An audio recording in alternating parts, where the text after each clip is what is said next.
Welcome. In this quiet, contemplative journey through history, we will delve into a world that is both exciting and brutal. It is a world of discipline, honor, and struggle. Today we will explore the samurai, a class that left an indelible mark on Japanese history and culture. But to truly understand them, we must first look into the lives of those who lived under their rule. Imagine yourself in this ancient time, when life depended on brutal laws and the struggle for survival was a daily reality.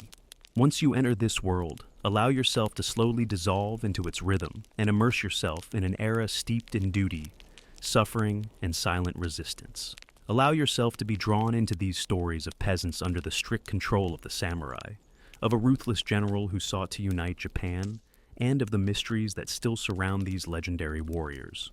Sit back and let the gentle flow of the narrative wrap around you. Let us begin our journey into an era where each day was defined by a delicate balance between fear and respect, between the life of a peasant and the life of a warrior. Imagine yourself in Japan many centuries ago, in the feudal era. All around you are endless fields stretching to the horizon, where every rice plant is driven into the ground in the hope of fertility that can feed the people. Your life begins early. You wake up before the sun rises. This is the time when the world seems to have not yet awakened, when the first sounds of nature are just beginning to sound. The rustling of leaves, the faint murmur of water, when birds begin to awaken and fill the air with their chorus. But this world of silence is only a fleeting moment of peace, which is gone as soon as work begins. You are a peasant, part of a people whose life is subject to the strict rules of a feudal system where everything comes down to continuous work. Your life and the life of your family, your hopes, your efforts, everything depends on what the land will bring. It must be generous, but it will never give you anything for free. To survive, you must work tirelessly, despite pain and fatigue. The weight of this world rests on your shoulders. Your day begins with you going out into the field. The field, which was once covered only with grass, is now being cultivated for sowing rice. The soil here is not soft and cozy. It is hard and rocky. And when it rains, it turns into impassable mud. But this is no reason to complain. You and your people are used to this. It has become a part of life. And although the morning air is fresh outside, you immediately smell the wet earth, rotting leaves, and plant stems. Every movement you make is an attempt to break through the difficulties. Your arms ache from hard work, but you have no right to rest. You have to do your job, loosen the earth, plant rice, and survive. And so you move through these endless fields, vowing to yourself that each day will be like yesterday, patience and effort, day after day. Your life is the life of a craftsman. Only craft is life in the field. Every move you make is subject to one law. You must work, survive, and your efforts will always be appreciated by those above you. Those who rule the land do not see you. For them, you are simply working hands that can be used to make a profit. But even if you get tired, you can't afford to stop. After all, it is your labor that feeds not only you, but many others. The samurai, the feudal lords whose power is irreversible and all-encompassing, do not notice that you exist. In their world, you are just part of the system. You are not paid for your efforts, except for a small share of the harvest, which is left for you. The rest is taken by the samurai. They manage the lands, collect tribute from the peasants, and sell the harvest. You are given only the role of a breadwinner. Samurai sit in their castles, surrounded by high walls, their lives protected from adverse external conditions. Their palaces are luxurious, they eat only the best products, and their lives are filled not with work, but with entertainment and wars. They are rulers who keep you under their control, and this sense of power and dominance permeates every aspect of your life. You work in the fields from morning until night. And every day you are reminded that you are nothing until you contribute to their well-being. Every step you take in the fields is an attempt to avoid the wrath of the feudal lords, because at any moment they may ask for more than you can give. Even the slightest shortfall in the harvest can lead to punishment. Only a few souls and jewels on the samurai tables will remind you how great the gap is between you and those who control your world. But you continue. You continue to work, despite the anger, despite the fear. The life of a peasant is not only full of physical pain, but also psychological heaviness. Almost every moment of your life is subordinated to fulfilling the demands of pleasing those who control the land. You do not live for yourself. Your existence is merely a means to survive in a big, unforgiving world. And to survive, you need more than just labor.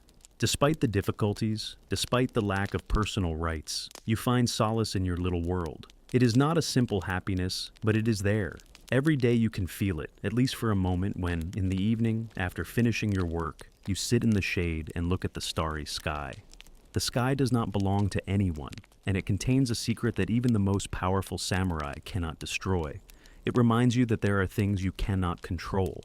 And despite all your efforts, despite the oppressive power of the feudal lords, you still exist. It gives you strength. And so, a new day dawns. The sun will rise, and, as always, you will have to continue your endless work. This is not a life full of happiness. This is not a life full of bright moments. But it is a life that passes day after day, in the rhythm of work, in a constant search for peace, even if this peace comes only for a few moments. The period in Japanese history in which Oda Nobunaga was born was a time of brutal wars, endless battles for power and territory. It was an era of feudal fragmentation, when Japan was divided into many warring principalities, each of which waged its own war for supremacy. These wars, known as the era of the Warring States, Sengoku Jidai, became the background for the formation of a great samurai who would have a huge impact on the entire course of Japanese history. Oda Nobunaga was the man who challenged the old order and sought to establish a new, united Japan. But his path was difficult, filled with cruelty, betrayal, and enormous personal sacrifice. Nobunaga was born in 1534 in the province of Owari to a family that, although noble, did not have enough power to claim leadership among other powerful feudal lords. He was not the eldest in the family and did not seem to have all the privileges that came with aristocratic blood. However, already in his youth, Nobunaga began to stand out for his unconventionality and unique personality. Being bold and somewhat wild, he behaved in a way that was completely different from what was expected of the young heir of a samurai family. This gave him a reputation as a man who was not afraid to break traditions and rules, which to some extent strengthened his image among those who believed in changing the order of things. His ambitions were obvious from the start. At the age of 15, he followed the path his father had laid out for him and became the leader of his family. However, at this point in his life, serious trials began. His birth family was fragmented, full of internal conflicts, and Nobunaga himself had to fight for his power even within the family. His relationship with his family was not easy. His father, although a respected daimyo, could not allow his son to achieve all the power at once. Nobunaga was even forced to take on the role of military leader at one point when his position in the family was threatened by internal struggles. When Nobunaga became the head of the family, he had to face a number of difficult and very dangerous enemies, both within his own family and among rival feudal lords. In Japan at that time, power was not only decided on the battlefield, but also through cunning political games, assassinations, betrayals, and alliances. At the age of 20, after the death of his father, Nobunaga assumed leadership and began his ascent. He quickly realized that to strengthen his position, he would need to use not only fighting enemies, but also manipulating people. His revolutionary approach to governance and warfare became not only his hallmark, but also a symbol of the beginning of a new era in Japanese politics. In the early years of his reign, Nobunaga displayed the toughness and determination that would later become his trademark. He did not hesitate to use force to consolidate his power, and dealt quickly with those who tried to challenge his authority. In one of the first major battles, at Asakawa, 1556, he defeated enemies from his own clan. It was a brutal massacre that showed everyone his ambition and determination to become the sole ruler of his region. However, the most important moment in Nobunaga's life was his Battle of Okehazama in 1560, when his army met the army of a much stronger enemy, Imagawa Yoshin. This battle was a turning point in his career and brought him fame. Imagawa was one of the most powerful daimyo of the time, and his army outnumbered Nobunaga's army 2-1. But thanks to Nobunaga's ability to use surprise, agility, and determination, he was able to achieve victory. This battle became a symbol of his military genius and his ability to think outside the box. The victory at Okehazama was not only a personal triumph for Nobunaga, but also gave him the opportunity to continue expanding his domain. However, his ambitions were not limited to military victories. He sought to unify Japan and his strategy was to destroy the old feudal system based on division and constant wars, and create a new, unified state ruled by his hand. To do this, he had to confront not only the traditional feudal lords, but also influential religious groups, which at that time occupied a huge place in Japanese society.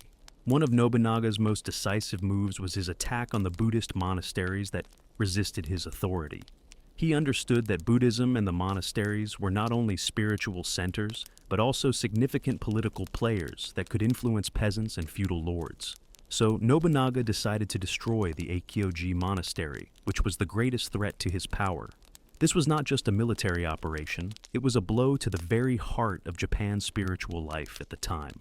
The destruction of this monastery was a demonstration of his strength and cruelty, but it also showed that Nobunaga was not willing to compromise with those who stood in his way. In parallel with his military and political actions, Nobunaga also introduced innovations that were unusual for that time. One of these innovations was the active use of firearms. Muskets, which had just begun to spread in Japan, were brought by the Portuguese in 1543. Nobunaga, realizing how powerful this weapon could be in war, began to use it en masse in battles. This gave him a huge advantage over those who still relied on traditional methods of warfare.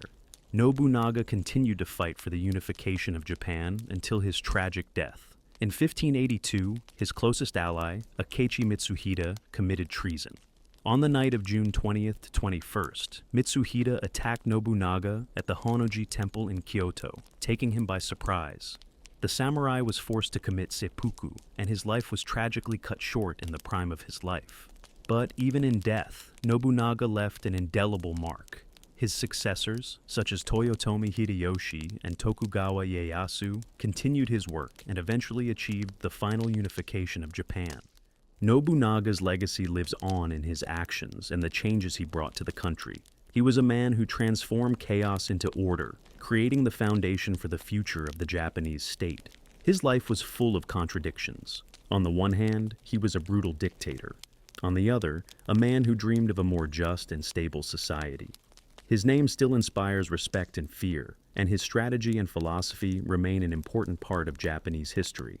Samurai are not just warriors, they are a whole culture, deeply rooted in Japanese society, filled with symbolism, philosophy, and rigid traditions. These warriors were more than just fighters with swords in their hands. They were symbols of honor, strength, and spirit, carrying a huge burden of responsibility on their shoulders. However, behind this image of fortitude and greatness, there are many secrets that we will try to unravel. Samurai lived by a strict code of honor known as Bushido, which translates as the way of the warrior. This code defined every aspect of a samurai's life, from his behavior in battle to his attitude toward family, society, and even death. Bushido was more than just a set of rules. It was a sacred philosophy that permeated a samurai's life from beginning to end. But for all its nobility, the code was not simple and unchangeable. It reflected the brutal realities of the time, demanding that samurai be willing to commit self-denial, discipline, and serve their master, even if it meant sacrificing their lives. The basic principles of Bushido include honesty, courage, dignity, loyalty, and compassion. But while the code valued nobility, it also called for ruthless brutality. Courage, for example, did not simply mean bravery in battle, but also the willingness to give up one's own life if honor required it. Honor was the samurai's greatest asset. For them, losing honor was a fate worse than death. If a samurai was defeated in battle or made a mistake, he would often commit seppuku, ritual suicide, to avoid disgrace. Bushido also taught samurai to be strict about their reputation. A samurai could not afford to be weak, cowardly, or pathetic. These qualities were considered unacceptable for a warrior. He had to be an example to others, not only in battle, but also in his personal life, showing fortitude, tolerance, and commitment to his obligations. This was the ideal that all samurai aspired to, despite its incredible demands. But behind this philosophical code, there are many secrets and contradictions. Often, samurai, following Bushido, committed cruel acts, justifying them by their duty. For example, to prove their loyalty, they killed those who tried to betray their master. This whole cruel and at the same time sublime ideal was both the strength and weakness of the samurai, since they often found themselves drawn into a chain of violence and revenge. One of the most striking symbols of the samurai is the katana, a long curved sword that became a symbol of their power and status. But the katana was not just a weapon. It was a sacred object, an extension of the samurai himself. The owner of the katana not only had to know how to use it in battle, but also respect it as part of his spirit. Each katana was unique, forged with incredible care and skill. Each weapon was the result of many years of work by a master who forged and polished the metal for weeks and months, creating not only a deadly weapon, but also a work of art. The making of a katana was a complex process that combined alchemy, art, and philosophy. Craftsmen known as katana kuma used special forging techniques to give each sword its unique properties. The process involved heating and cooling the steel repeatedly, making it incredibly strong and sharp. The katana was often considered not only a weapon, but also a symbol of infinity and the samurai's spiritual strength. It was meant to be by the samurai's side at all times, even in the most difficult of circumstances. Carrying a sword was a privilege for samurai. It was not a simple weapon for defense or attack. The sword was an object of honor. It was a symbol of their personal honor and strength. Not only his reputation, but also his life depended on how well a samurai handled a katana. After all, every samurai knew that the sword was not only a weapon for war, but also his personal guardian of honor. The most mystical and mysterious element of a samurai's life was related to their attitude toward death. Samurai believed that death was not the end, but a transition to another state of being in which all achievements and weaknesses were preserved. Therefore, death, especially ritual suicide, became an integral part of samurai culture. If a samurai made a mistake, committed some shameful act, or became a traitor, it was better to leave life with dignity than to live with a stain of shame. This was the basis for the practice of seppuku, ritual suicide. Seppuku, or harakiri, was not just an act of death, but also an act of purification. A samurai had to kill himself to atone for his guilt and also to restore his honor. This ritual was extremely important for maintaining moral standards among the samurai. The process was carefully regulated. The samurai had to put on special clothes, wash himself, sit on a pillow, and deliver a fatal blow to his stomach. Sometimes he was assisted by a trusted friend or colleague who carried out the shameful blow to hasten death. Seppuku became an integral symbol of the ideal of samurai life, the personification of their loyalty to the code of honor, and the willingness to sacrifice themselves for the sake of maintaining dignity. However, this did not mean that all samurai voluntarily committed seppuku. Often, the ritual was imposed by the social and military standards of the time, and samurai, especially those in high positions, were faced with moral choices that were not always their own. Samurai were not only warriors, but also educated people who attached great importance to culture and art. Their lives were not limited to wars and battles. Their daily lives often included rituals such as tea ceremonies, calligraphy, and poetry. These practices were important elements of samurai education, as they allowed the samurai to develop not only physical strength, but also spiritual harmony. The secret of the samurai was not only their military prowess, but also their philosophy of life. The essence of samurai culture was the harmony between body and soul, between external cruelty and inner peace. This opposition makes the samurai such unique and mysterious figures in Japanese history. The samurai were not just warriors. They were the most important social and cultural layer of Japanese society. Their influence was not limited to the battlefield. It permeated all aspects of the country's life. For the samurai, the art of war was not only a profession, but also a way of life, an expression of ideals that concerned not only war, but also morality, spirituality, and aesthetics. Even their daily rituals, their solicitations, and their affections contributed to the creation of a unified but complex picture of the samurai world. Samurai could be masters not only in martial arts, but also in quieter, more refined areas of culture. Japan of that time highly valued education and art, and samurai were not just warriors, but also educated people who devoted part of their lives to philosophy, poetry, calligraphy, and music. There were many art lovers among samurai, and many of them were excellent poets, writers, and artists. The samurai code, Bushido, required a samurai to be a person of high morals and spiritual culture, not limited to physical strength. Japan had a widespread appreciation for Japanese poetry, or haiku, short poems that often dealt with nature, seasonal changes, and personal experiences. Samurai often used this genre to express their feelings, to create a peaceful counterpoint to their brutal lives. This art gave them the opportunity to reflect their inner struggles and their desire for perfection.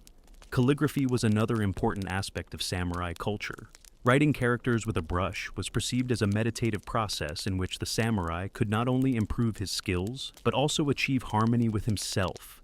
Calligraphy was not just writing signs, but also a means of self-expression, and samurai studied this art with the same diligence with which they studied martial arts. Thus, the samurai used art as a way to achieve inner harmony and balance, which is a key element of the Bushido philosophy. Poetry and calligraphy were important parts of the samurai's life, as they helped to develop the soul, leaving aside the violence and anxiety of the outside world. It was also a way to distract from the sacrifice the samurai made for honor, and therefore, maintaining peace in his inner world. Beyond the brutal and physically demanding aspects of samurai life, there was a deep spiritual component. In Japan at the time, samurai were closely associated with religious and philosophical teachings. Buddhism and Shintoism, the traditional religions of Japan, played a huge role in shaping samurai spirituality. But unlike how they were perceived in the rest of Japanese society, samurai did not simply follow religious teachings. They integrated them into their daily lives and military practices. Zen Buddhism had a particular influence on the samurai. This form of Buddhism emphasized direct experience and intuitive understanding, as well as the importance of meditation as a way to achieve enlightenment. For the samurai, Zen became a method of preparing for battle and resolving conflicts. They taught their students not only to fight their enemies, but also to fight themselves, their own fears and doubts. The samurai's sword was not only a weapon in battle, but also an instrument of meditation. The samurai had to be calm, even when war was raging around him. He learned to remain silent, focusing on the moment, as if all of life were just a moment. Shintoism, in turn, was more connected to nature and respect for ancestors. It was important to remain faithful to tradition and respect the spirits that, according to Japanese beliefs, lived in every element of nature. Samurai often went on pilgrimages, visiting holy places and temples where they prayed for victories and safety. Ritual sacrifices, ancestor worship, and respect for nature spirits were an integral part of samurai life. In this context, the samurai was often seen as more than just a warrior, but as a protector not only of his land, but also of his people, spiritual traditions, and the natural order. As much as the samurai valued the peaceful arts and deep philosophy, their lives were first and foremost about war. Military strategies and battle rituals were central to their lives. Each battle, each fight, was more than just a fight. It was a theatrical performance, with strict rituals observed both before and after the battle. Even on the battlefield, the samurai strove to observe certain norms and rules, lest their deaths and victories become meaningless. The most famous and powerful part of the samurai culture is, of course, their weapons and tactics in battle. Swords, as we have already said, were not only functional objects, but also means of spiritual connection with the samurai. However, the samurai used more than just swords. They were also masters of archery, used spears, and later, firearms. This made them not only strong in battle, but also strategically flexible, able to adapt to new conditions. Strategy in warfare was complex and multifaceted. Samurai studied battlefield tactics, developed new ways to organize troops, and looked for weaknesses in their enemies. They used cunning, maneuvers, and sometimes arson to confuse the enemy. Battles often began with lengthy preparations, with ceremonial horns and drums blowing, as troops lined up to create a frightening effect. These rituals emphasize the importance of discipline and military training. After a battle, samurai observed certain rituals to show respect for the dead and for the battle itself. Respect for the enemy was also part of the Bushido code. Despite the brutality with which they could fight on the field, samurai always sought meaning in battle, honoring the strength and spirit of their enemies. The life of the samurai was filled with grandeur, honor, and responsibility. However, as in any other hierarchical system, there was a deep gap between those who stood at the top of power and those who were at the bottom, at the very bottom of the social ladder. In this case, the life of the samurai, those who protected order, ensured stability, and dominated Japanese society, was in sharp contrast to the life of the peasants, who made up the main workforce, working in difficult conditions. These contrasts formed a unique social structure where everyone occupied a strictly defined role, and the fate of people depended on their position in this hierarchy. The life of the samurai elite was the embodiment of power, might, and prestige. Samurai, who were in the upper echelons of society, owned land, ruled people, followed strict codes of honor, and honored ancient traditions. Their role in society was extremely important, as they were not only warriors, but also rulers, leaders, philosophers, and even cultural figures. For such samurai, life was not only a struggle for physical survival, but also a struggle to preserve honor, status, and their position in society. These samurai lived in magnificent castles surrounded by high walls that served as a symbol of their status and protection from external threats. Castles, such as the famous castles in Himeji or Osaka, not only provided shelter from enemies, but also became important cultural and political centers. In such castles, samurai had luxurious apartments with beautiful gardens where they could not only relax, but also spend time with their families or participate in cultural rituals. Every samurai belonging to the upper class was obliged to observe all the traditions of his class, from learning fencing to mastering the art of the tea ceremony. Elite samurai were able to travel, make important alliances with both other samurai and foreign powers, and engage in diplomatic missions. Their lives were filled with luxury and privileges that made them almost godlike figures to ordinary people. But this splendor came at a price. They could not afford to make mistakes, because any mistake could lead to loss of land, disgrace, or even death. For every inconsistency or failure in behavior, there was an inexorable judgment that could fall upon the samurai. Moreover, the samurai elite was surrounded by cruel norms and traditions. In order to establish themselves in their position, samurai often resorted to political manipulation, the destruction of competitors, and sometimes even betrayal. Life in their environment was always tense, because each of them aspired to more, trying to take power from others. It was a brutal competition in which sincerity or friendship sometimes seemed impossible. In contrast to this samurai grandeur, the life of the peasants was one of hard work, poverty, and fear. Peasant life was subject to strict laws dictated by the samurai rule, and each day was filled with endless labor aimed at ensuring the stability of samurai society. Although the peasants certainly worked the land, their lives were always limited by obligations and debts. Even when they struggled to survive, the fate of most peasants was the same: to work in the fields from morning until night, hoping that the harvest would be enough to avoid poverty and oppression. The life of the peasants was harsh and under the control of the samurai. The land that the peasants worked on ultimately belonged to the samurai, and any efforts to improve the harvest or their position in society often brought no results. All the income from the peasants' labor went to the samurai and feudal lords, leaving the peasants with a small share that barely allowed them to survive. And this share was subject to fluctuations depending on the harvest and the political situation. Uncertainty and fear were constant companions of the peasants, since any disaster, be it a bad harvest or unrest, could lead to famine, slavery, or even death. Peasants were not only farmers, but also slaves to the system. Many of them had no land ownership, no right to do more than work for a master. Their lives were like an endless cycle. From sunrise to sunset, they toiled to maintain a system that had no room for them to grow or prosper. And although they were often part of a larger community, their relationship with the samurai was one of fear and subordination. For the samurai, peasants were simply a resource needed to maintain an economy where it was not the individual who mattered, but their labor. The peasantry was often perceived as an underclass, deserving only of service and obedience, which greatly limited their opportunities for advancement or better living conditions. However, there were also many nuances to this social stratification. Peasants often held important roles in communities, especially those who lived in larger villages or worked in specialized craft areas such as metallurgy, weaving, or pottery. The relationship between the samurai and the peasants was always multi-layered and contradictory. On the one hand, the samurai saw themselves as the guardians of order, and their role was to uphold the rule of law and governance. On the other hand, the peasants were often the objects of exploitation and oppression. However, the samurai also needed the peasants, their labor, their land, their ability to support the economy. Without the peasants, the samurai could not exist, as they depended on the agrarian economy to provide for their army and stability. The samurai also used peasants to perform heavy tasks, such as building castles, fortifications, and other infrastructure.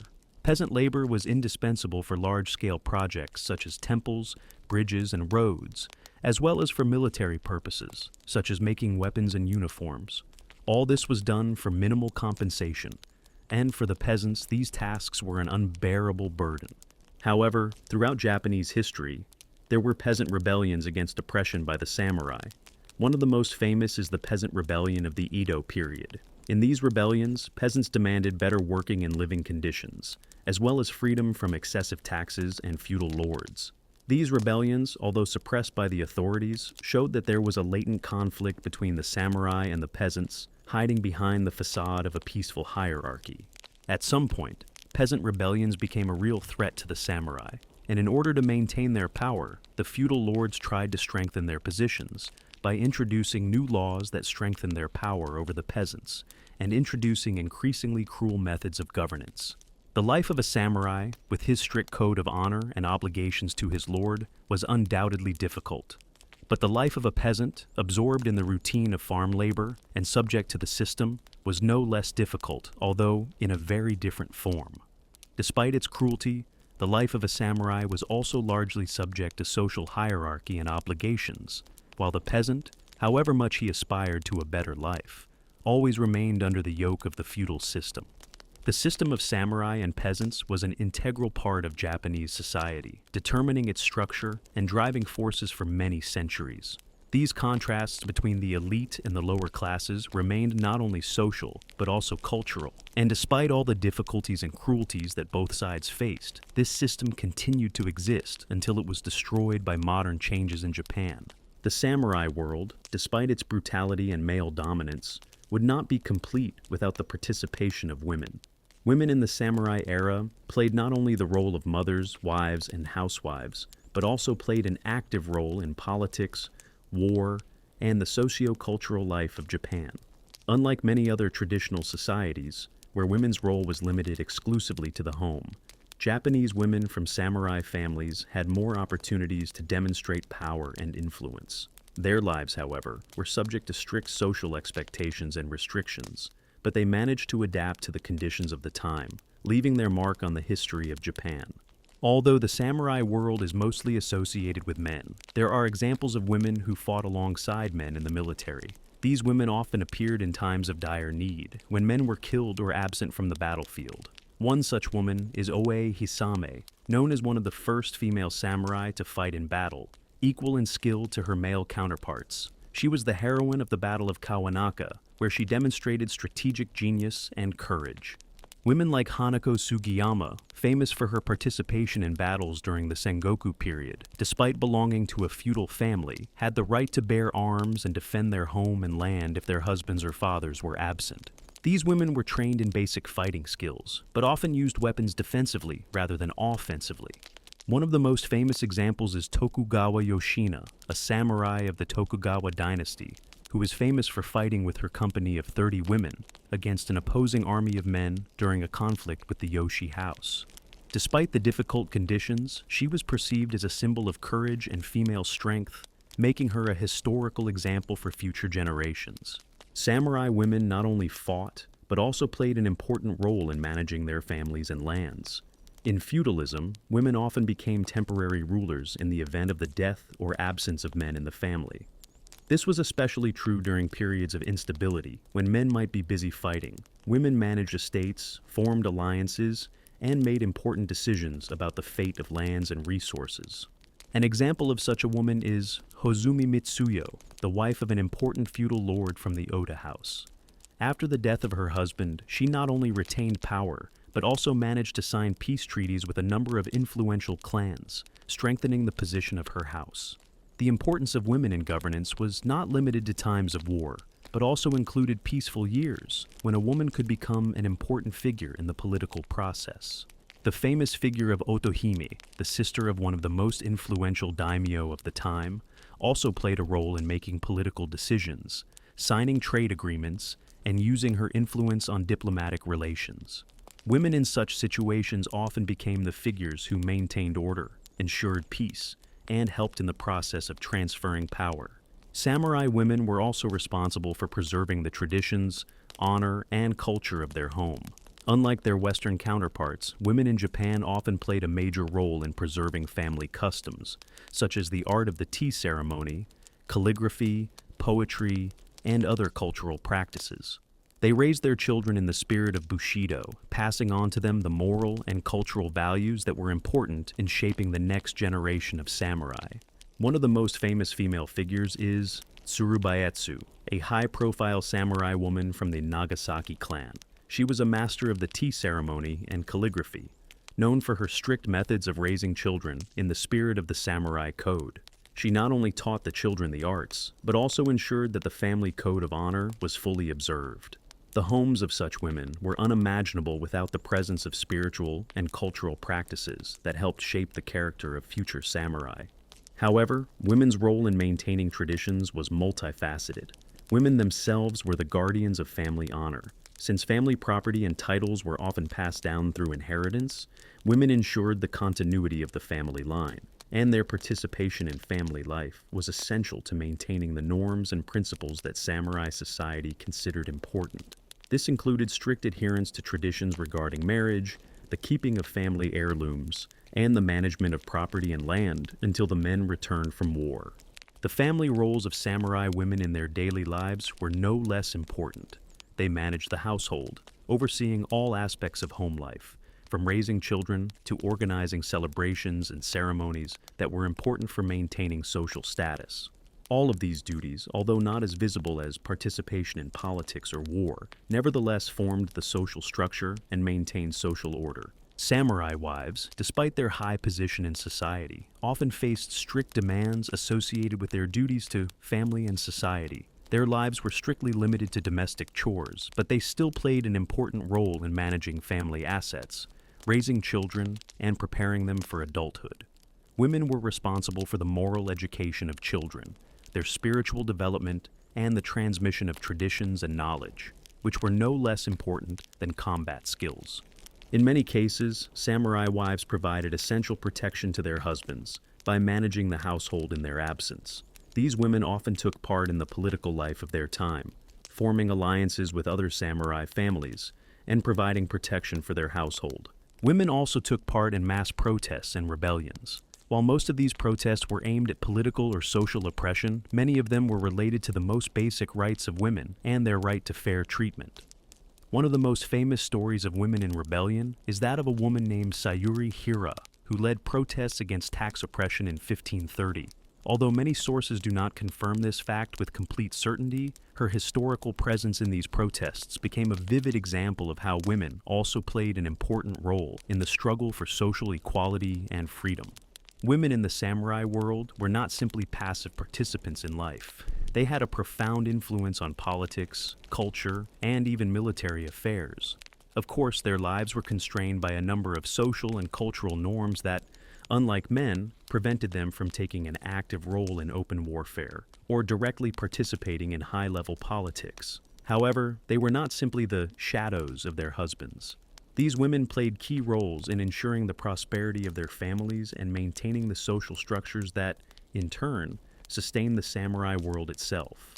The place of women in Japanese samurai society cannot be understood without taking into account their multifaceted nature. With their fortitude, determination, and devotion, they helped to maintain the foundations of this complex and dynamic world, which, despite its cruelty and male character, could not exist without their participation.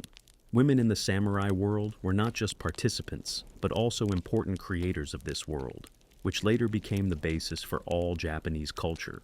The samurai life is not just the life of a warrior. It is a world of discipline, constant testing and self-denial, in which the samurai must constantly struggle with himself, with his own weaknesses and inner demons.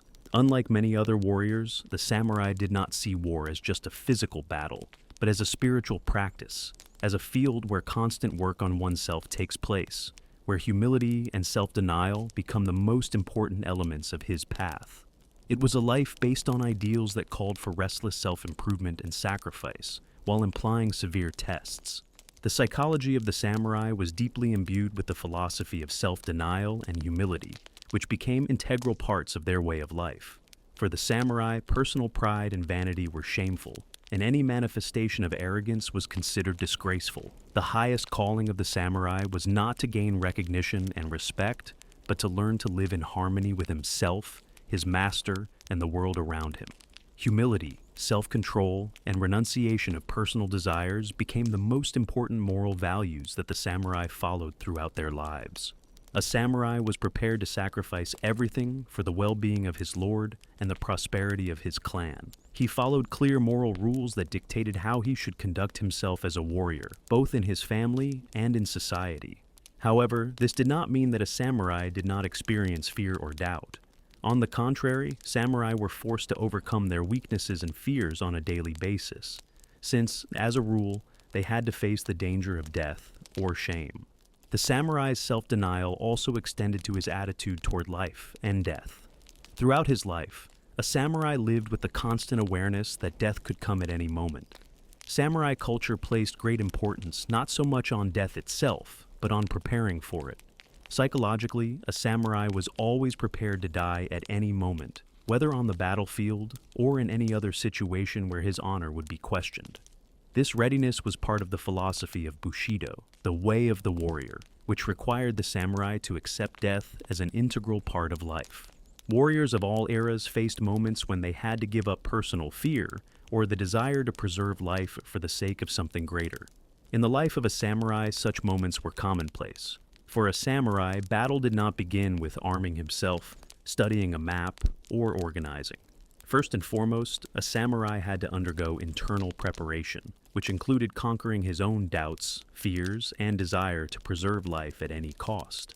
This humility and self-denial were not simply aspects of their philosophy, but actual practices that samurai used to achieve inner harmony and confidence in battle. Numerous martial arts schools such as Kendo and Jujutsu not only taught the samurai the art of war, but also focused on spiritual preparation. These schools placed great emphasis on developing mental discipline, calmness in any situation, and readiness for death. Training was as important for inner development as it was for physical strength, as a samurai had to learn to control his emotions, his movements, and his thoughts in order to be a true warrior. Self-denial in battle also concerned the victory over temptations. A samurai was not to seek glory or reward for victory.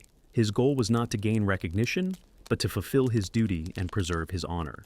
For a samurai, it was not the battle itself that was important, but how he behaved in the moment of struggle, whether it was a battle with an enemy or with himself. Victory in battle was only the result of long years of training, sacrifice, and inner work. One of the most important elements of samurai philosophy was Zen Buddhism. This form of Buddhism emphasized the importance of personal practice, meditation, and awareness of the moment. Zen taught samurai that they should focus on the here and now, without being distracted by feelings and desires, and without giving in to their emotions. Indeed, Zen Buddhism became the basis for many samurai traditions, especially in matters of psychology and combat practice. The psychology of the samurai through the prism of Zen Buddhism required the renunciation of attachments to external things. The samurai learned to accept death as a natural part of life, without fear or resistance. This concept was important for the inner growth of the samurai, as he perceived death not as a tragedy, but as the inevitable end of his path. Thus, Zen helped the samurai find the peace of mind necessary to act with maximum concentration in the moment of battle, without succumbing to panic or fear. Zen Buddhism also promoted self-control, which was the basis for managing a combat situation. Every samurai who practiced Zen knew that victory in battle was not about defeating the enemy, but about conquering oneself, one's emotions, and desires. Zen strategy was not about fighting an enemy with external force, but about entering a state of absolute calm, which allowed one to find a solution to any situation. The humility and self-denial of the samurai were not limited to military actions. These qualities permeated all aspects of their lives, including their daily existence. A samurai had to maintain calm, discipline, and order, not only in battle, but also in his personal life, in relations with his family, with colleagues, and even with subordinates. Humility was demonstrated in the way a samurai interacted with others. He could not allow himself to be proud of his status, as this was considered a sign of weakness. Interaction with his wife and children was also based on respect and strict adherence to duties. It was important for a samurai to take care of his home, family, and maintain traditions in both public and private life. Despite his brutality in battle, a samurai was usually quite modest and even ascetic in life outside of war. His relationship with his wife was also a symbol of humility. The samurai respected his wife because she, in turn, played an important role in raising children and preserving family traditions.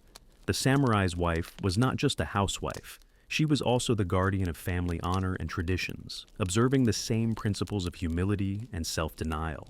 Sacrifice was an integral part of the samurai's psychology. He was ready to sacrifice himself for a higher purpose, for honor, for his lord, for the protection of his family and clan. Humility, as the basis of samurai philosophy, was to put the needs of others above one's own. This was not just an obligation, it was the highest manifestation of their values. Many samurai who lost their friends or loved ones on the battlefield felt a deep sense of guilt that they were unable to protect their comrades. This guilt became the basis for spiritual purification and continuation of the samurai path. This was also part of the philosophy of Bushido. A samurai should always be ready for death, ready to sacrifice for a great cause. The image of the samurai in Western culture, as well as in Japanese tradition, is an integral part of mythology, history, and popular culture. It has filled films, books, and even video games, creating the figure of an impeccable warrior with a sword, who always acts according to the principles of honor and duty. However, this image of the samurai is only a distorted version of reality. In real life, samurai were much more complex and contradictory figures, and their daily lives and culture were very different from the romanticized ideas. In this chapter, we explore the myths that have shaped the image of the samurai and deconstruct these stereotypes, delving into the real, much more varied and complex picture of samurai life. Myth 1: Samurai have always been fearless warriors, ready to fight at any moment. This myth of fearless samurai, ready to fight at any time, is one of the most widespread and romanticized. In popular culture, samurai are depicted as warriors whose actions are dictated solely by the desire for victory and honor. However, the real life of samurai was far from simple. Samurai were human beings, and like all humans, they experience fear, doubt, and internal conflict. Despite their rigorous training and the philosophy of Bushido, samurai also experience psychological pressure and internal conflict. For example, many samurai who found themselves on the battlefield did not always act with the composure expected of an ideal warrior. They could become overwhelmed with panic or anxiety, especially if the battle did not go according to plan. In addition, most samurai were not constantly involved in combat. In times of peace, they were engaged in managing lands, maintaining order, and resolving political issues. During such periods, samurai often had no need to demonstrate their fighting skills, and their lives were focused on other aspects, such as training, cultural practices, and the development of political power. Myth 2: All samurai were noble and loyal to their master. The stereotype of a samurai as a knight loyal to his master to the end is also far from reality. Of course, the Bushido code of honor placed loyalty on a pedestal, but this did not mean that all samurai were noble and sincere. In practice, samurai often betrayed their masters for personal interests, conquests, or as a result of intrigue. A samurai could betray his master for political gain, or to maintain his own position. Moreover, samurai often entered into political alliances that, at first glance, might seem to contradict their oaths of loyalty. They formed alliances with the enemies of their lords in order to strengthen their own positions or to profit from war. Japanese history knows many examples of samurai who, despite their oaths of loyalty, betrayed their rulers for the sake of profit. It was quite normal for a samurai to act according to the political situation. In reality, loyalty to one's lord depended on many factors, including personal interests, the situation on the battlefield, economic conditions, and the social environment. Myth 3: All samurai were exclusively men, and their role was limited to war. This myth, which mostly comes from mass entertainment culture, ignores the reality that women also played an important role in samurai society. Although samurai are traditionally associated with male strength and martial arts, women of the samurai class were often portrayed as passive supporters. However, in reality, women in samurai families played an important role in military and social life. Women in samurai families were responsible for raising children, managing the home, and preparing and maintaining samurai traditions within the family. They could also participate in defending their families and lands, including during wars. For example, women in samurai families sometimes took part in military actions, defending castles and territories during sieges. There are cases of women, such as Oi Hisami, taking part in actual military actions, defending their families in difficult situations.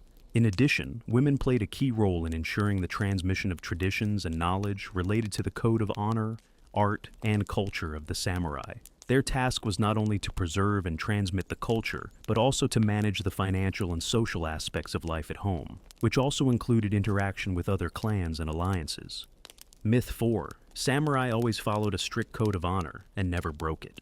The myth that samurai always followed strict moral principles and never deviated from their duties is also far from the truth. In reality, samurai often violated their own code of honor, both in their personal and public lives. Samurai, like all humans, were fallible, and their actions often ran counter to the principles of Bushido. Samurai, despite their ideology and adherence to a code of honor, were known to resort to murder, betrayal, and manipulation in order to achieve their goals. The legends of valor and honor often attributed to samurai are more likely idealized versions of reality created later in literature and culture.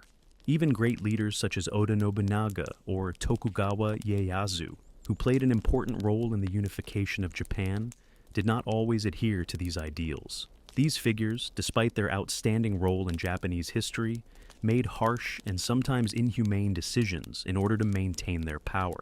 Their actions often contained elements of political calculation and even cruelty, which contradicted the image of a valiant warrior striving for justice. Myth 5. Samurai always followed the ideals of honor and duty, and their lives were full of harmony. The life of the samurai, contrary to the romantic idea, was far from harmonious and calm. The reality was that the samurai were constant participants in the political games, wars that they had to wage. This constant stress and the need to make difficult decisions could lead to internal conflicts and moral dilemmas. Samurai suffered and doubted, as did all men. Legends of samurai duty and honor often conceal a more complex picture in which internal conflicts, political intrigue, and personal ambition played as much of a role as adherence to ideals. There were times when samurai chose ambition and personal gain rather than following strict moral rules, as the myths suggest. The ideal of the samurai as a valiant warrior who always upheld his principles did not correspond to reality. Real samurai were multi-layered and often contradictory figures who sometimes walked the line between valor and cruelty. Myth 6. Samurai were invincible warriors who knew no defeat. This myth stems from the idealized image of the samurai as invincible heroes who never lost. In reality, despite their high military skills and prowess, samurai also suffered defeats, and many suffered severe defeats in battle. For example, during the Sekigahara Rebellion, an important battle in the Edo period, the samurai were routed, leading to the downfall of a large part of the samurai class. Defeats by samurai often had serious consequences for their clans and societies. And despite idealized notions, in practice samurai, like all warriors, faced hardships and setbacks. Defeats were not uncommon, and samurai, like other combatants, experienced moments of shame and decline.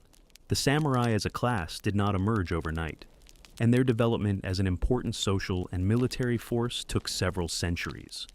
The path from simple warriors to elite rulers was a complex and multi-stage process that depended on many historical, political, and social factors. The transformations of the samurai class reflected changes in Japanese society from early times, when samurai were just warriors serving their feudal lords, to the late Middle Ages, when they became the basis of the entire Japanese power, political and social structure. The history of the samurai begins in the early feudal period in Japan, when the country was divided into many small principalities and local leaders, daimyo, sought ways to protect their lands and resources. During this period, the first samurai appeared, warriors who served their lords and protected their interests. However, it is important to understand that in the early stages, the samurai were not a separate class. They were simply warriors, sometimes farmers, sometimes artisans, who took part in battles and served those who paid them. During this time, samurai were often used to maintain order in small feudal states. They were not clearly distinguished from other classes, but their role in military action was already quite significant. They were men trained in the use of weapons, strategy, and tactics, who often played a key role in military clashes, despite their social status. The earliest mention of samurai in Japanese chronicles is in the Nihon Shoki, Japanese chronicles, which speaks of warriors who protected local communities. They were not bound to a strict code of honor, as they would be in later centuries, but their role as protectors of the land and their lord gradually became important. The Heian period, 794 to 1185, was the time when the samurai began to emerge as a distinct social class. During this time, Japan achieved political stability under the rule of emperors and nobles, but conflicts also arose between various feudal groups, which contributed to the growth of the samurai class. During the Heian period, despite political stability, feudal fragmentation was growing in Japan. Internal conflicts and power struggles led to the samurai becoming the main tool for defending territories, as well as for suppressing rebellions and conflicts among local feudal lords. During this period, samurai began to form their own military houses, such as the Taiji and Minamoto clans, which would later play an important role in the unification of Japan. They became professional warriors, trained not only to fight, but also to govern territories, conduct political intrigues, collect taxes, and maintain order. Samurai began to take part in political affairs during this period, especially after the establishment of the feudal system. Their role as military and political figures became critical, and they gradually began to wrest land and power from the nobles. This led to the power in Japan beginning to shift from the central imperial power to local samurai. The most significant moment in samurai history occurred in the 12th century, when after winning the Battle of Danura in 1885, the Minamoto samurai clan, led by Minamoto Yoritomo, founded the first shogunate in Japan, the Kamakura shogunate. This was a turning point, as power was transferred from the emperor to the shogunates, which meant that the samurai had gained real political power. During this period, the samurai became not only warriors, but rulers. They began to establish their shogunates, controlling not only the military, but also the economy, law, and social system. The Kamakura and subsequent shogunates determined the fate of Japan for many centuries to come. The samurai became an elite class, ruling both territory and people. These shogunates were not simply military governments. They began to develop an administrative system, creating legal and social norms that regulated the lives of all classes of the population. Samurai became an important part of the state machine, controlling not only the army, but also aspects of civilized governance. During this time, the samurai also began to form social codes such as Bushido, which became the basis of their spiritual practices and moral standards. Bushido, although not an official law, became an integral part of samurai culture, strengthening their internal discipline and moral principles. The Sengoku period, or the Age of Wars, was a time of great military conflict, political instability, and power struggles. It was a period in which the samurai not only continued to rule their territories, but also actively participated in large-scale battles and conquests.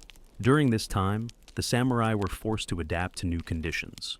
Wars between samurai clans became commonplace. The Sengoku era was a time when the samurai began to actively use new types of weapons, such as firearms, which were brought by the Portuguese in the mid-16th century. The use of muskets and other weapons made the samurai not only swordsmen, but also leaders who were able to adapt to new technologies and change their tactics in warfare. Samurai also began to play an important role in the creation of political alliances. To strengthen their power, they often entered into alliances with other clans, creating coalitions aimed at jointly conquering territories or opposing common enemies. This became an important element in politics and strategy, with samurai becoming important figures not only on the battlefield, but also in diplomacy. From the late 16th century to the early 19th century, the samurai remained the elite of Japanese society, although their role in military affairs was limited. With the establishment of the Tokugawa Ieyasu shogunate in 1603, the samurai consolidated their position as the upper class, and Japan entered a period of relative peace and stability that lasted until 1868. Samurai in the Edo period no longer fought as they had before. Instead, they were engaged in administrative work, serving as officials, judges, and police officers. In the era of peace, their role changed. Samurai became more involved in civic duties, governing the state, and maintaining order in society. Tokugawa Ieyasu, after establishing his rule, limited the samurai's ability to fight and focused their role on maintaining stability in the country. During this period, the samurai became increasingly distant from war, moving into a class that existed more on status privileges than on military exploits. In 1868, Japan experienced a major political and social upheaval with the restoration of imperial power in the Meiji Restoration. At this point, the samurai, as the ruling class, lost their privileges. The feudal system was destroyed, and the samurai no longer occupied elite positions in society. Instead of being warriors defending the country, the samurai became the object of reforms. Following the collapse of the feudal system, most samurai were stripped of their titles and lands. Some samurai were transferred to government service under the new conditions, others were reduced to the status of peasants or workers. However, the legacy of the samurai did not disappear completely. Despite the loss of power, samurai ideals such as honor, duty, and loyalty continued to influence Japanese culture and society. Even after the decline of the samurai class, the principles of Bushido lived on in the culture and upbringing of Japanese men and women, as well as in their social behavior. Samurai, as warriors, were not only masters of military strategy and tactics, but also possessed unique weapons that became a symbol of their strength, honor, and skill. Samurai weapons were not only practical tools for combat, but also objects of high value, imbued with deep philosophical and cultural meaning. Swords, armor, bows, and other tools of the samurai personified their status, as well as their inner world and spiritual development. In this chapter, we will take a detailed look at the various types of weapons used by the samurai, as well as their significance to the warriors themselves and Japanese society as a whole. The most important and revered weapon of the samurai was the katana, a long curved sword that became the symbol of the samurai class. However, the katana was not just a weapon for fighting, but a true symbol of the samurai spirit. It was not only used in battle, but also an object of art with a deep philosophical meaning. The katana, as we know, was a weapon that a samurai carried with him at all times. This sword was not only a part of the combat equipment, but also a symbol of the honor and social identity of the samurai. When a samurai wore a katana, it spoke of his belonging to the samurai class, as well as his ability to protect his honor and family. The blade of the katana was made to be as sharp and flexible as possible, making it deadly and very effective in close combat. The making of a katana was a true art. Master smiths, known as katana kuma, used special steel forging techniques to create a sword that combined strength and flexibility. The process began with selecting high-quality steel that was repeatedly heated and cooled. This created what is known as a multi-layer structure, which allowed the katana blade to be both rigid and flexible, which was necessary for effective use in combat. The katana blade was also coated with a special layer to prevent corrosion. The katana had a specific shape, typical of samurai swords, curved, long, and with one cutting edge. This shape embodied not only the practical use of the sword, but also the philosophical concept of the samurai way. The samurai was obliged not only to wield the sword, but also to be at the height of spirituality, using it wisely and honorably. The katana was not just a tool for killing. For a samurai, the katana was an extension of himself, his soul. In case of loss or damage to the katana, the samurai could lose his honor. Therefore, the safety of the sword was always monitored, and each samurai was required to undergo training not only in martial arts, but also in the care of his weapon. The sword was always close to the samurai, even in peacetime. It was not just a weapon, it was a symbol of his life, force, and moral value. In addition to the katana, samurai used the wakizashi, a short sword used for close combat and an important part of their combat equipment. When paired with a katana, the wakizashi formed a pair called a daisho. This set symbolized the status of a samurai and was mandatory for every warrior. With the wakizashi, a samurai could effectively defend himself in tight spaces, and also use it to perform seppuku, ritual suicide, if this was required to restore his honor.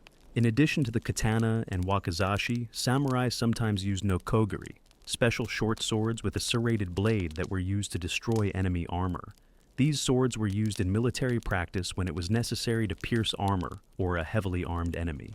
Samurai armor was not only protection from blows, but also an important element of status and symbolism. It was developed taking into account that the samurai had to not only protect himself, but also look threatening on the battlefield. The design of samurai armor provided great mobility, which allowed samurai to maneuver effectively in battle. The most famous samurai armor was the yorai, which consisted of many metal plates connected to each other by leather straps. These plates protected the samurai from blows, and the system of straps and cords allowed the armor to be flexible enough for the samurai to fight without losing mobility. The yorai covered the chest, back, and shoulders, as well as the stomach, protecting the most vulnerable parts of the body. Helmets, known as kamo, were also an important part of the armor. They protected the head and also served to distinguish the samurai from other fighters. Helmets were decorated with various symbols, such as horns or images of animals, which made them unique and often symbolized belonging to a certain clan or house. A samurai's helmet was also an important element of his status, and the more elaborate and decorated the helmet, the higher the social status of the owner.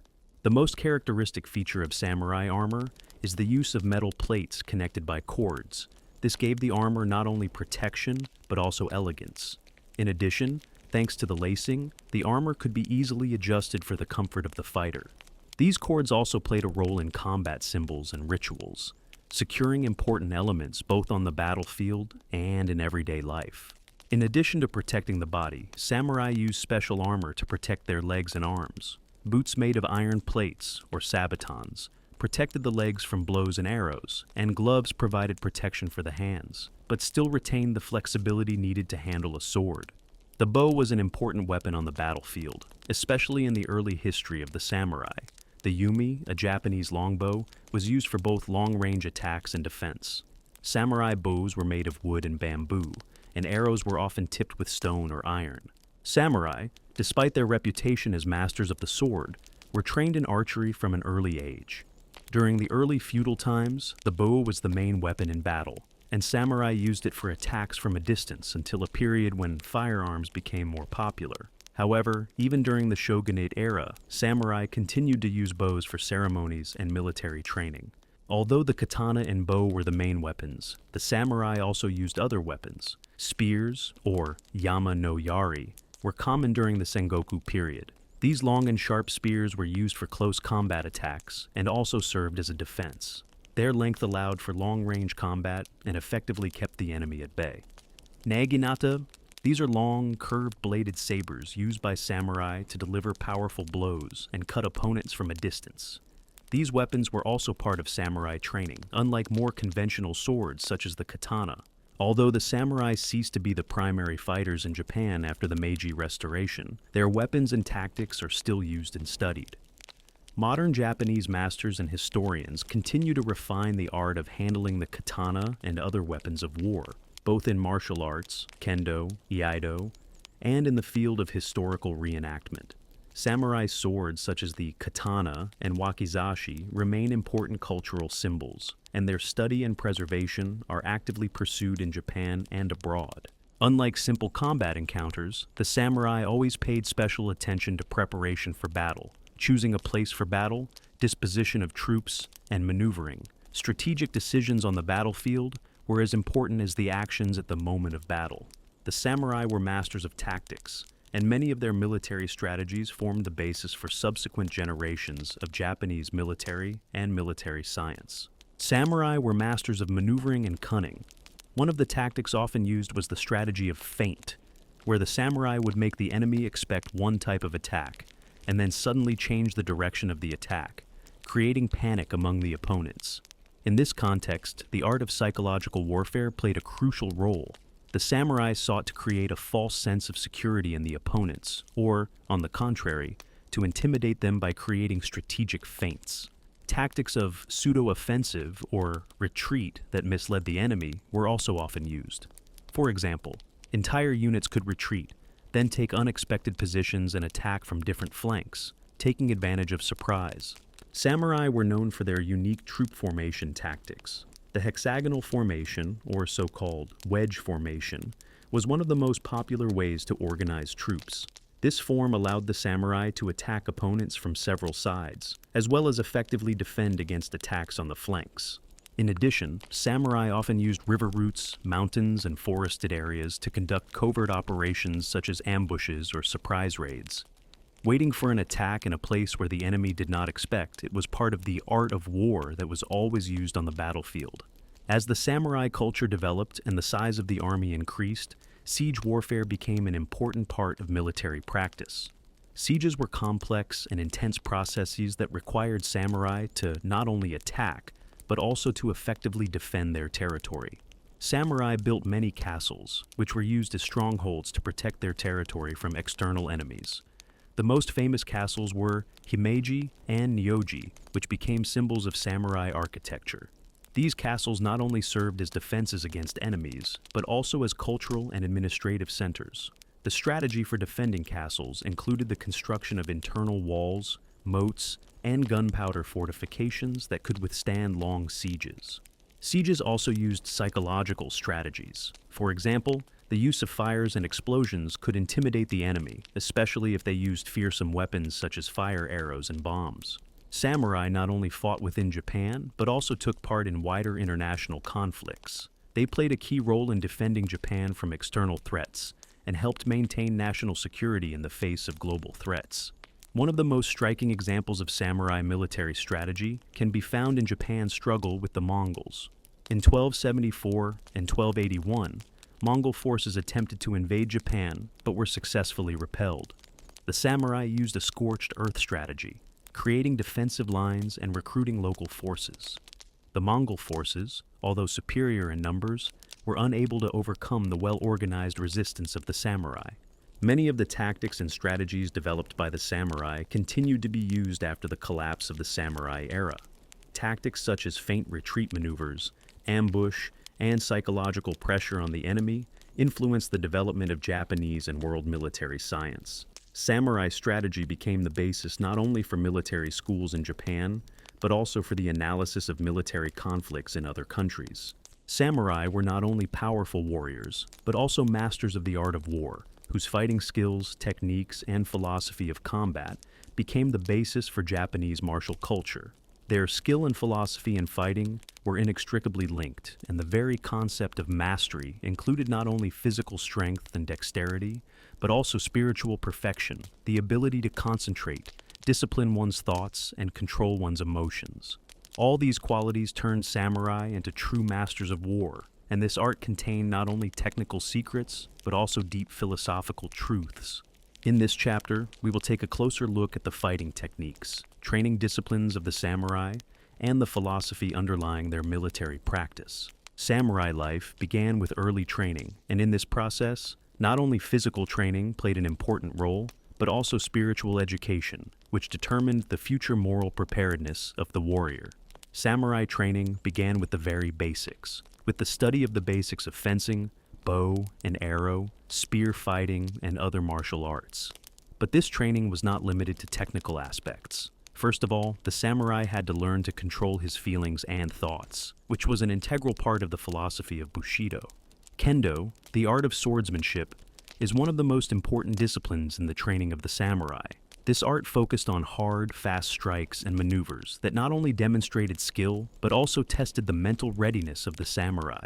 It was important for the samurai not only to hit the enemy, but to do so with minimal effort, so as to remain in complete control of the situation. Every move with the katana was thought out to the smallest detail, each movement the result of many years of training. Samurai were trained not only in how to strike, but also how to defend themselves. An important aspect was the use of katana in pairs, which allowed not only to train physical endurance, but also to develop intuition, the ability to read the enemy's movements. Every samurai knew that a fight could begin at any second, and any delay could cost a life. Aikido is the art of a quick attack with the drawing of a sword. This fighting style was developed by the samurai to deliver quick and deadly blows immediately after the sword was drawn from its sheath.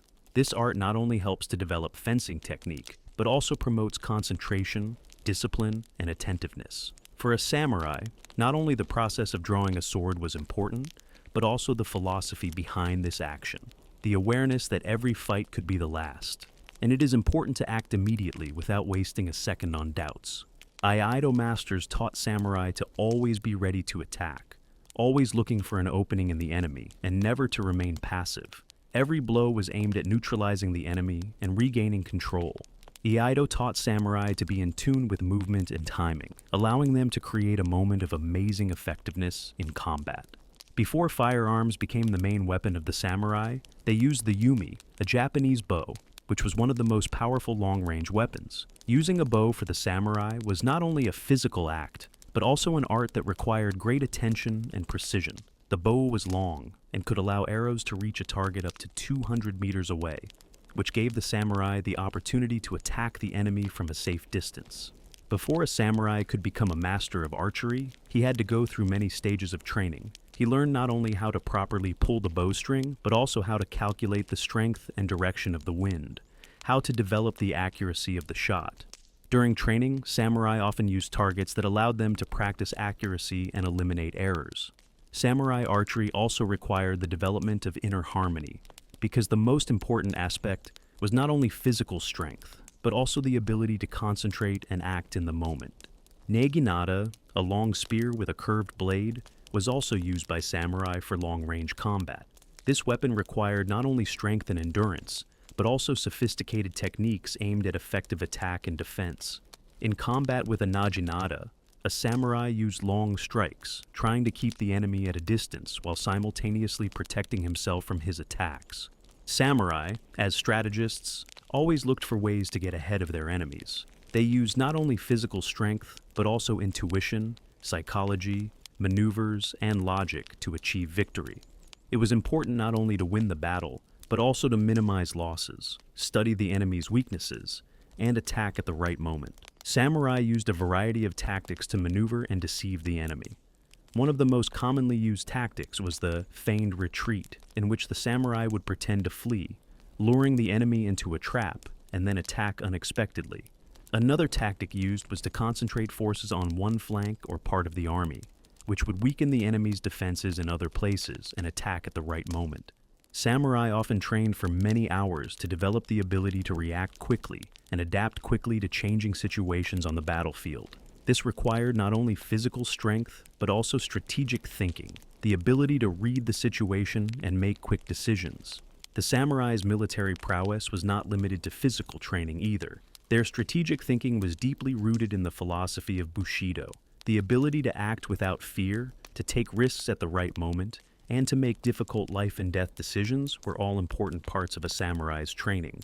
The samurai was brought up to be prepared to fight with himself, to make difficult decisions, to remain calm in stressful situations, and not to show weakness even if the internal struggle required colossal efforts.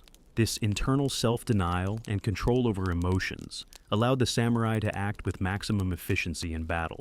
The samurai's art of war was not limited to personal skills and fighting abilities. They developed and applied a wide range of strategies that included not only tactical maneuvers on the battlefield, but also the management of armies, battle planning, and enemy analysis. The samurai used the Seven Roads of War philosophy, which emphasized aspects such as the use of time, the correct perception of the enemy's weaknesses, and the ability to command troops in a way that would not only win the battle, but also strengthen one's position in the long term. Samurai tactics were based on the principles of flexibility, speed, and surprise. This included maneuvers such as using empty spaces for sneak attacks, using geographical features such as mountains and rivers to increase their own advantages, and closing the distance. The most important element in the training of the samurai was the connection between technique and spirit. Samurai used their martial arts as a path to self-improvement and self-knowledge. In Zen Buddhism, which greatly influenced the samurai, there is a concept of dueling with oneself, where true victory is victory over one's own weaknesses and fears. Samurai sought to achieve inner peace and discipline, so that their actions would be dictated not by passion and anger, but by prudence and strategy. Martial arts became for them not only a means of defense or attack, but also a method of inner harmony and balance. Over time, after reaching the culmination of their military power, the samurai were faced with the need to adapt to a changing world. With the end of periods of feudal warfare and the establishment of peaceful regimes such as the Edo period, 1603 to 1868, many samurai found themselves confronted with questions that were not about combat and war, but about their role in a new peaceful society. These questions were philosophical and practical, as the samurai class, accustomed to military labor and discipline, found itself in a situation where its former military role had lost its significance. What happened to the samurai when they could no longer be full-fledged warriors? How did they adapt to civilian life? And how did their role in society transform? In this chapter, we explore the process of samurai adaptation to civilian life, which included changes in their profession, moral compass, and social status. With the establishment of the Tokugawa shogunate in the early 17th century, the samurai as a ruling class faced a new reality.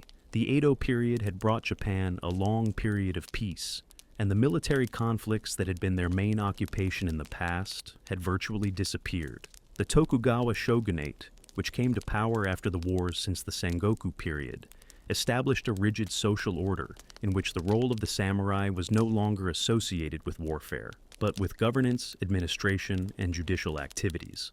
This meant that the samurai, who had previously dedicated their lives to battle and war, now had to adapt to new, peaceful duties. The transformation of the samurai from warriors to officials was difficult for many. For some samurai, the loss of their fighting status caused an identity crisis. In this world, where military prowess was no longer the main value, the samurai gradually began to lose their social significance. It is known that their salaries were now often paid not in money, but in land plots, the income from which did not always provide a comfortable life. When the Tokugawa shogunate came to power, the samurai began to perform not only military functions, but also administrative and legal functions. Samurai became officials, managing various areas, from collecting taxes to managing territories and maintaining law and order. This required new skills and knowledge from them, such as literacy, the ability to manage a household, and mastery of the art of diplomacy and manipulation of political intrigue. For the samurai, accustomed to military discipline and physical exertion, the transition was difficult. The old life of battles, strategic maneuvers, and military campaigns gave way to work in offices, courts, and administrative positions. The internal conflict of many samurai, faced with the need to retrain and adapt to a world that valued mental effort over physical strength, was complex and emotionally charged. However, the samurai accepted these changes and began to value administrative work, as well as understanding the importance of social stability and order. Many samurai realized that their new duties as administrators and judges were important for maintaining social harmony in society. Another way the samurai adapted to peacetime was by engaging in educational activities. Samurai, especially during the Edo period, began teaching their children and even peasants Bushido, philosophy, history, strategy, and martial arts. This allowed them to preserve their traditions, but was also a way to adapt to a peaceful environment where direct participation in warfare was minimized. Many samurai also became instructors in martial arts such as kendo, iaido, and jujutsu. These disciplines required high moral and spiritual standards, and the samurai, by teaching them, maintained traditions of honor and self-control. They used their knowledge to preserve and pass on to the next generation of samurai the basic principles of Bushido and martial arts, which in turn strengthened their status as guardians of the cultural and spiritual heritage. With the end of constant military conflicts, the samurai faced economic difficulties. Many samurai did not have enough money to maintain their usual standard of living. In most cases, samurai relied on income from land plots that were given to them as a salary. However, in times of peace, the income from these lands was often insufficient. Это повлияло на образ жизни самураев. Многие из них начали искать дополнительные способы заработка, такие как торговля, создание ремесел или переход в другие профессии. Тем не менее, занятия, которые самураи считали низкими, такими как торговля или коммерция, противоречили их социальной роли и моральным устоям. Необходимо отметить, что некоторые самураи были в состоянии сохранить свой статус благодаря хорошим землям или правительственным должностям, но другие оказались в трудном положении и должны были адаптироваться, чтобы выжить в новых условиях. Часть самураев становилась бедными и лишенными своих титулов. Для самураев духовное самосовершенствование стало важной частью жизни в мирное время. В эпоху мира самураи продолжали практиковать дзен-буддизм, который учил их спокойствию и внутренней дисциплине, а также следовать моральным принципам бусидо. Даже если их жизненный уклад изменился, духовные и философские принципы оставались неизменными. Особенно в поздний период самураи развивали свои духовные и культурные практики. Это включало обучение в чайной церемонии, каллиграфии, поэзии и других видах искусства. Многие самураи становились не только мастерами войны, но и учеными, поэтами, художниками, что позволило им сохранить свое уважение в обществе и продолжить быть важной частью японской культуры. Самураи начали смотреть на свою жизнь через призму долга и служения обществу. В их философии на первом месте стояли идеи о верности, чести и самопожертвовании, которые оставались актуальными даже в мирное время. Как и в любой социальной группе, самураи, столкнувшиеся с потерей своей военной роли, переживали личные и эмоциональные кризисы. Некоторые из них не могли найти себе место в мирном обществе и считали свою жизнь бессмысленной, без возможности сражаться на поле боя. Это приводило к социальным и психологическим проблемам, таким как депрессия, потеря идентичности и даже потеря жизни в случае внутренней борьбы. Особенно тяжело это было для более старших самураев, которые в молодости и в зрелости привыкли к высокому статусу и уважению, но в старости сталкивались с угрожающим упадком своего положения. Они не могли найти достойной работы и сталкивались с экономической нестабильностью, что также привело к моральному падению для части самураев. После реставрации Мэйдзи в 1868 году самурайский класс официально был упразднен, и Япония стала модернизироваться, переходя к более западной системе управления. Однако даже после этого наследие самураев продолжало оказывать влияние на японское общество и культуру. В 20 веке японцы часто обращались к символике самураев в качестве источника моральных и этических норм. Сегодня самураи остаются важной частью японской идентичности и культурного наследия. Их влияние можно проследить в современных японских ценностях, таких как уважение к труду, долг, дисциплина и честность. Множество современных японцев воспринимает самурайские идеалы как основу своего мировоззрения. The image of the samurai is an integral part of Japanese cultural tradition and influences popular entertainment both in Japan and abroad. Samurai, with their brutal discipline, high moral code, and tragic fates, have become the heroes of many stories, films, and books. These images sometimes differ greatly from the real life of the samurai, but they play an important role in shaping the myths and ideals of the warrior's way and moral integrity. Samurai have become symbols of courage, honor, and inner strength, and their stories have become elements that vividly depict human values and conflicts. In this chapter, we will look at how samurai are portrayed in popular culture, their influence on literature, film, television, and games, and how this image has been transformed in popular culture. The earliest images of samurai were associated with folklore and popular legends. These stories about samurai often depicted them as noble warriors who fought monsters, villains, and enemies, while always following a strict code of honor. These legends shaped the ideals of samurai as heroes to be respected, feared, and admired. One of the most famous heroes of Japanese legends is Minamoto no Yoritomo, who became a symbol of the struggle for justice and the protection of the people. Stories about him show how a samurai, possessing moral strength, can defeat even the most powerful enemies, acting according to the principles of honor and duty.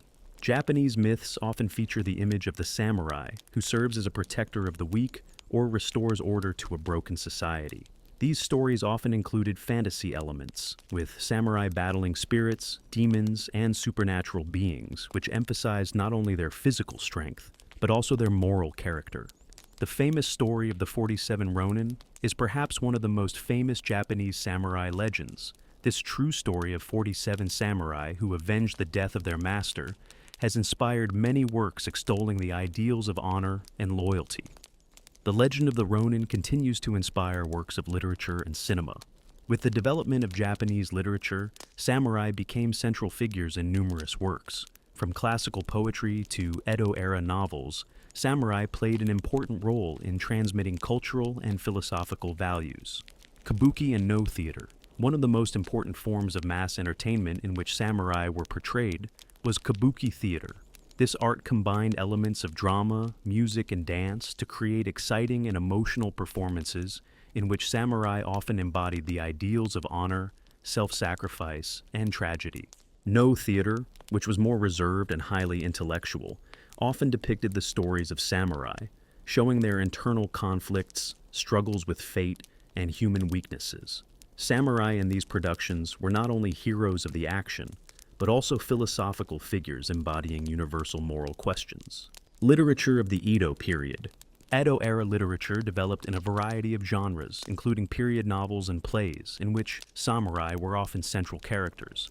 Novels of the time depicted samurai struggling with moral dilemmas such as loyalty, honor, and self-sacrifice. One such book, Genji Monogatari, The Secret of Genji, depicts a samurai struggling to balance his duty to the state with his personal feelings. Samurai became the heroes of folk novels such as Shirayuki, which tells the story of a ronin who became a thief, highlighting how complex and multifaceted the lives of samurai were. These works often explored the problems that samurai faced in peacetime, their inner struggles, and their moral doubts. Samurai have become a central theme in Japanese cinema since the 20th century. Many films and directors have contributed to the creation of a popular image of the samurai that is increasingly associated with noble, tragic heroes. One of the most famous and influential directors who created the image of the samurai in world cinema was Akira Kurosawa. His films, such as Seven Samurai, 1954, Ran, 1985, and Yojimbo, 1961, became world classics and, to this day, serve as the standard for samurai cinema.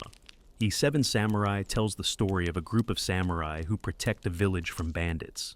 The film was not only about military exploits, but also about human relationships, moral dilemmas, and philosophy. Kurosawa presented the samurai as complex, multifaceted characters whose lives are full of pain, doubt, and fear, despite their idealized role as protectors of society. Kurosawa's cinema has had a major influence on Western cinema, particularly spaghetti westerns such as Bullet for Life, 1964, and The Good, the Bad, and the Ugly, 1966, where direct parallels with samurai themes and style can be seen.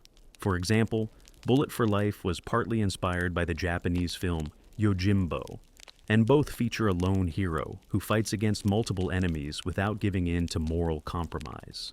Samurai as heroes symbolize not only the ideals of honor, but also the cruel and tragic sides of humanity. This reflects the general perception of samurai as eternal fighters for justice, despite their internal suffering and shortcomings. In Western literature, the image of the samurai has also gained popularity, although often with different emphases. Many writers, both Japanese and foreign, have borrowed from the image of the samurai to explore themes of honor, duty, self-sacrifice, and the struggle with personal demons. Примером такого подхода является роман «Шагун» 1975 года Джеймса Клавелла, который рассказывает о самурайской культуре через призму английского моряка, оказавшегося в Японии в 16-х годах. Этот роман стал невероятно популярным и сыграл большую роль в западном восприятии самураев. Он изображает самураев как сложные и многослойные фигуры, сочетающие в себе дисциплину, лояльность и борьбу с внутренними противоречиями. Также можно отметить книгу «Меч самурая» известного американского писателя Джо Девлина, которая погружает читателя в мир самураев, их обучения и битвы. Такие произведения способствовали популяризации японской культуры и философии, а самурайский образ стал чем-то почти мифическим в западной культуре. Современные видеоигры и анимационные сериалы также не обходят стороной самураев, причем их изображения становятся еще более динамичными и интерактивными. Ghost of Tsushima, игра, выпущенная в 2020 году, позволяет игрокам взять на себя роль самурая в исторической Японии, сражаясь с монголами. Игра получила признание за свою реалистичную атмосферу и погружение в самурайскую культуру, позволяя игрокам ощутить все трудности и ответственность, которые возлагались на плечи самурая. В анимации японские самураи также играют важную роль, будь то в аниме или манге, таких как Rurouni Kenshin или Самурай Чамплу, где их образы перемещаются от исторических драм до более фантастических и мистических сюжетов. Эти произведения часто используют самураев для исследования сложных моральных вопросов, таких как справедливость, месть и долг. Самураи продолжают оставаться важной частью японской культурной идентичности. Современные фильмы, такие как «Восход солнца», а также награды и фестивали, посвященные самурайскому искусству, способствуют поддержанию интереса к их образу в массовой культуре. Самураи в таких произведениях — это не просто бойцы, но и символы борьбы с собой, поиска смысла жизни и восстановления внутренней гармонии. Самураи, несмотря на свою известность в боевых действиях внутри Японии, играли важную роль в международной политике, включая торговлю, дипломатию и войны с другими странами. Их влияние на внешние отношения Японии было значительным и многогранным. Они не только защищали страну от внешних угроз, но и активно участвовали в развитии дипломатических связей и международной торговли, что оказывало влияние на политическую и экономическую ситуацию как внутри Японии, так и за ее пределами. В этой главе мы подробно рассмотрим, как самураи влияли на международные отношения Японии, включая их участие в войнах, дипломатических миссиях и торговых сделках, а также их долгосрочное влияние на формирование внешней политики страны. One of the most striking examples of samurai military strategy in international politics is their participation in the Mongol invasions of Japan in the late 13th century. In 1274 and 1281, the Mongol army led by Khan Kublai Khan attempted to conquer Japan, but was repelled by the decisive actions of the samurai and, probably the help of nature, known as kamikaze, whirlwinds that destroyed the Mongol fleet. When the Mongols first invaded Japan in 1274, the samurai united their forces to defend themselves.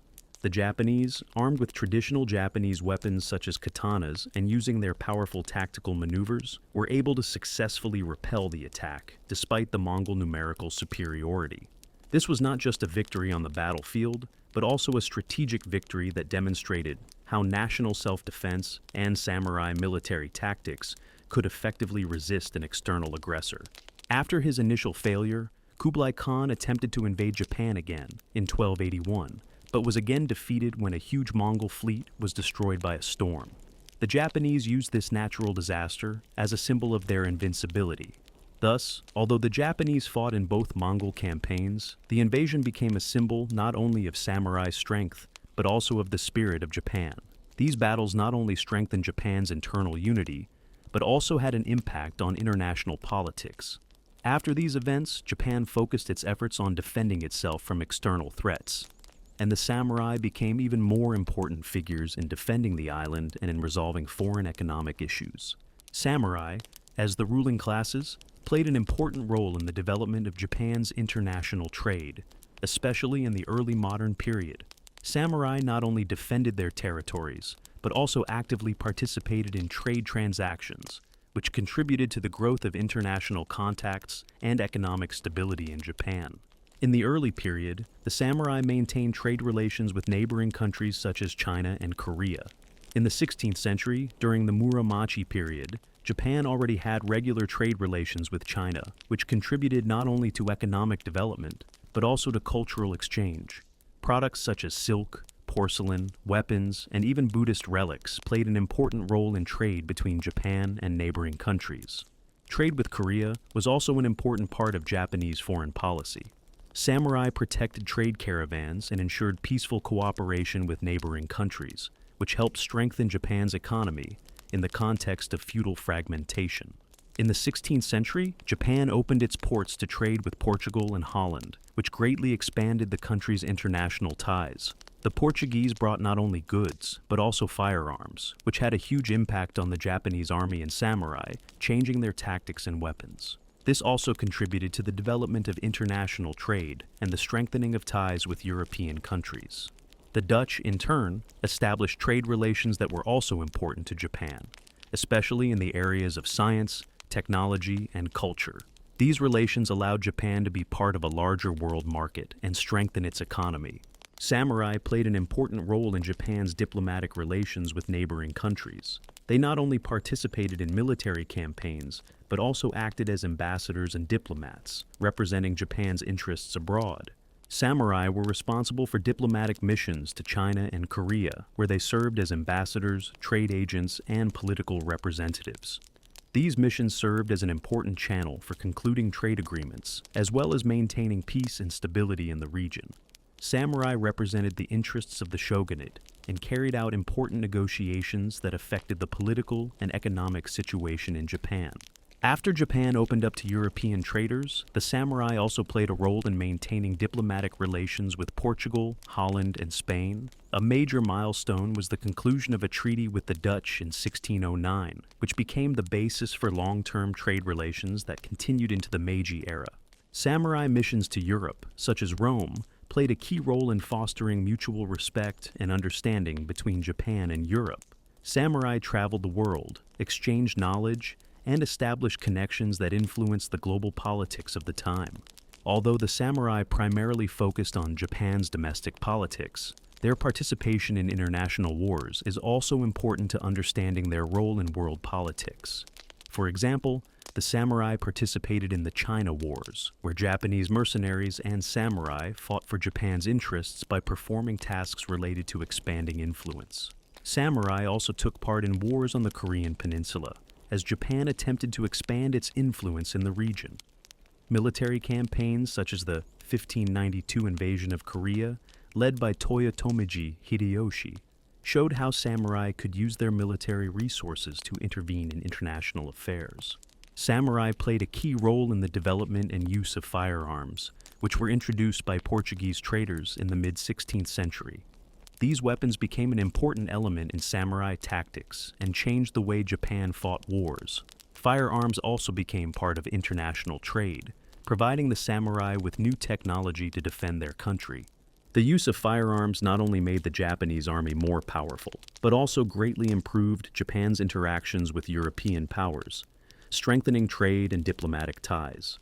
In the early 17th century, after a period of intense contact with Europe, Japan began a policy of isolation known as sakoku, which restricted international relations. This resulted in the cessation of diplomatic missions and trade relations with most European countries. The samurai at this time found themselves in a new situation. Although they were still an important element of Japan's domestic structure, their international role had diminished considerably. With the advent of the Meiji era and the subsequent modernization of Japan, the samurai lost their former position, and their international influence diminished.